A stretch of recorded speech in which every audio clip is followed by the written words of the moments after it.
నమస్తే, నేను మీ ఈశ్వర్. E6 న్యూస్కి స్వాగతం. వార్తల్లోని ముఖ్య అంశాలు. తెలంగాణలో 5 ఎమ్మెల్సీ స్థానాలకు షెడ్యూల్ విడుదలైన విషయం తెలిసిందే. ప్రస్తుత బలాబలాల ప్రకారం కాంగ్రెస్కు 4, బీఆర్ఎస్కు 1 స్థానం వచ్చే అవకాశం ఉందన్న చర్చ సాగుతోంది.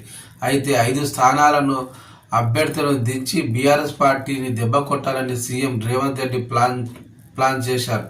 ఇదే సమయంలో ఎన్నికల సమయంలో ఇచ్చిన హామీ మేరకు తమకు 1 ఎమ్మెల్సీ ఇవ్వాలని సిపిఐ కాంగ్రెస్ పార్టీపై ఒత్తిడి తెస్తుంది. మరో 1-2 రోజుల్లో కాంగ్రెస్ పార్టీ ఈ అంశంపై ఓ నిర్ణయం రానుంది. ఇది ఇలా ఉండగా కాంగ్రెస్ పార్టీ నుంచి 20 మందికి పైగా ఎమ్మెల్సీ ఛాన్స్ కోసం పోటీ పడుతున్నారు. ఇందులో అద్దంకి దయాకర్ పేరు ముందు వరుసలో ఉంది.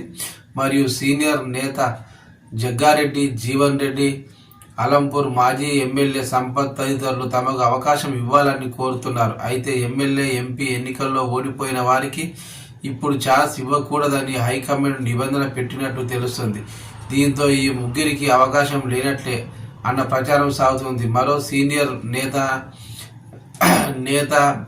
నేత బెల్లయ్య నాయక్ సైతం తనకు అవకాశం ఇవ్వాలని కోరుతున్నారు. ఇంకా రేవంత్ సన్నిహితుడిగా పేరున్న పటేల్ రమేష్ రెడ్డి సైతం తనకు ఛాన్స్ ఇవ్వాలని డిమాండ్ చేస్తున్నారు. ఇప్పుడు ఛాన్స్ ఇవ్వవలసిందేనని ఆయన పట్టుబడుతున్నట్టు తెలుస్తుంది. మరోవైపు బీసీ కోటాలో అంజన్ కుమార్ యాదవ్ కూడా గట్టిగానే ప్రయత్నాలు సాగిస్తున్నట్టు తెలుస్తోంది.